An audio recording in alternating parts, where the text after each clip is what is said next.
Hey guys, welcome back. And I gotta say, you're looking smart today. So, you finally realize VLC isn't all that great. Don't get me wrong, it has some useful features, but as a video player on its own, it's lacking in some sections. So in this video, I'll be showing you how to download the video player of your dreams.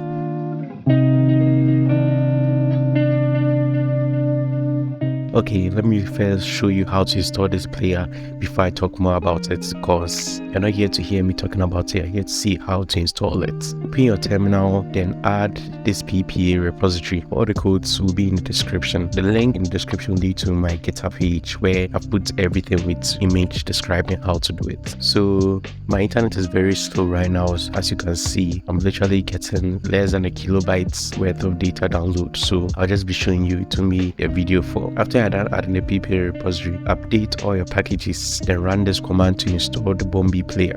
Wait, I said Bombi. Sorry, I mean Bombi.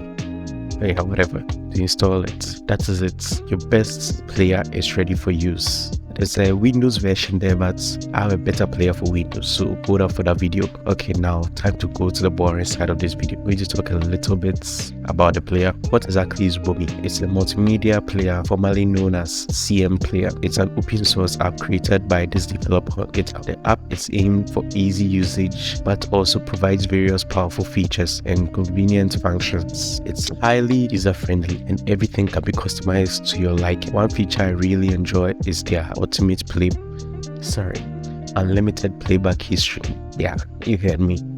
It keeps record of where you've reached for every single movie or video you've ever played. So when you just open a video, it goes right back to where it played from. You can read more about it on their website. I'll link it in the description. Okay, I'm going to end it here. That's all you need to hear about this player. So just go and use it. Also, please .ts file formats smoothly. Everything is just looking beautiful. Okay, like and subscribe to this video. Thank you all for coming and watching, and I'll see you in the next video.